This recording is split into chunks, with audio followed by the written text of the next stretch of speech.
Herkese selamlar arkadaşlar. Arkadaşlar bugün yine hafta içi başladı, pazartesi işimize başladık. Gelen randevuları yerleştirmeye çalışıyoruz, dosyaları göndermeye çalışıyoruz. Şimdi o dosyaları göstermeyeceğim size. Sizlere söylemek istediğim farklı bir şey var. Şimdi Türkmen Konsolosluğu'nun sayfasına baktığımızda geçen günlerde mail atmayı ve mail nasıl yazılır onu göstermiştim. Hangi adrese mail yazmanız gerektiğini onu söylemiştim. Gerçi TikTok'ta söylemiştim. Burada söyledim mi bilmiyorum ama şimdi burada da bu sayfayı videonun altına bırakacağım. Oradan sizler bakabilirsiniz. Şimdi bu sayfada şöyle ki Türkmen Hava Yolları'nın uçuş planları var. Ama tarihleri göremedim ben.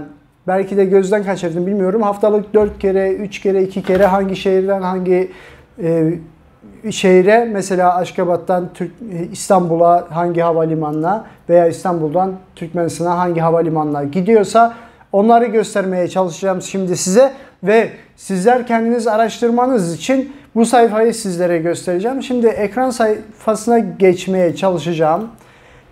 Evet, şimdi göstereceğim size. Şu anda görmeniz lazım.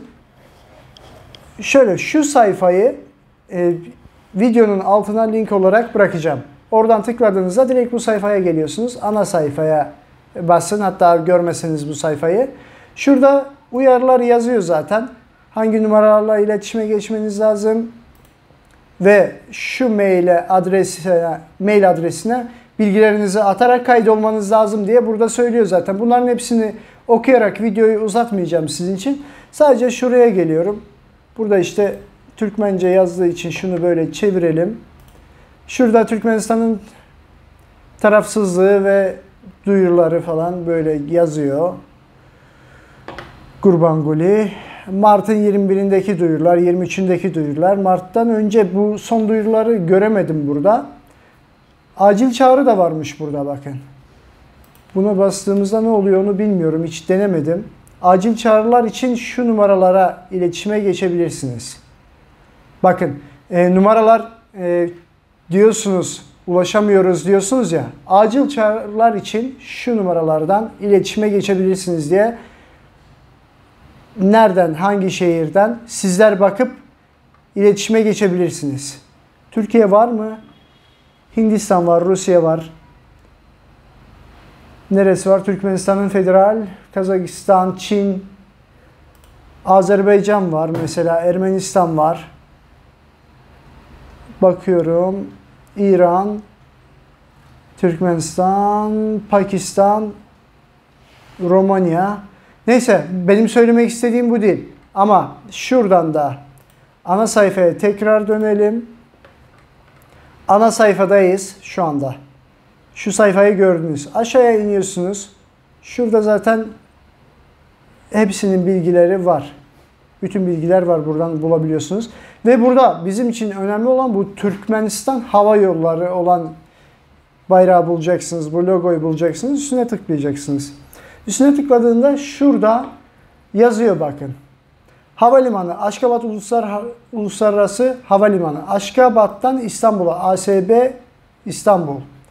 Haftanın 4 günü 7.35'te uçacak diye böyle bir şey var ama 1, 3, 5, 7 birinci, üçüncü, beşinci ve 7. gün olarak mı acaba? Bunu bilen varsa lütfen yoruma yazsın, ben çünkü bilmiyorum bunları. Belki gün olarak Azerbaycan'da da mesela şöyle var.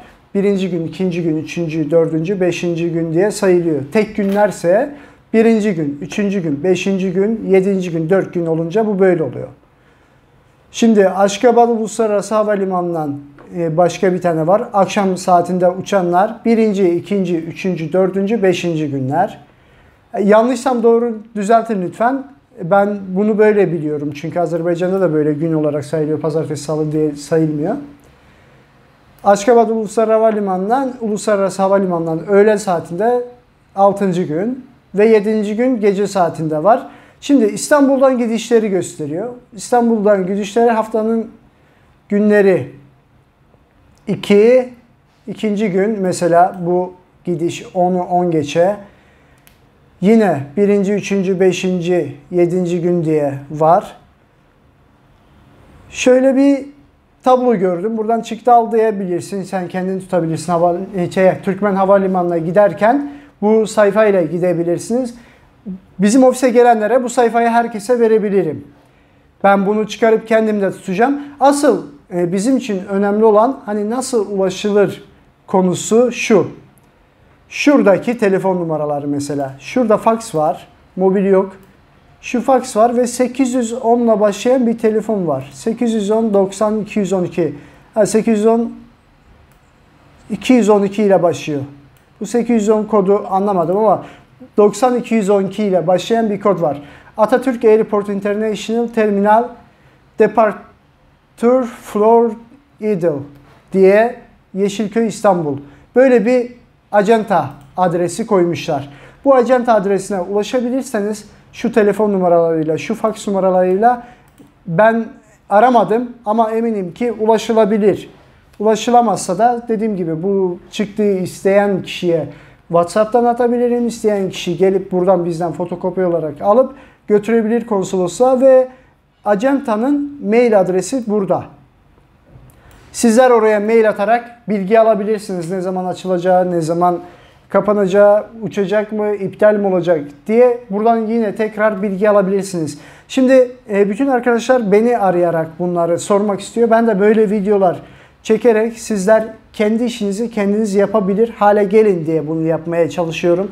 Şimdi tekrar ana sayfaya gittiğimizde zaten uçağa kayıt olmak için şu mail adresine bilgilerinizi atın diye ben video çekmiştim. Şimdi tekrardan bu videoyu çekmiş olayım. Tekrardan sizler bilmiş olun. Telefon numarası da şu 090 212 ne kadar? 212 662 nasıl okunuyordu bu? 212 66 20 21. Pardon 662 02 21.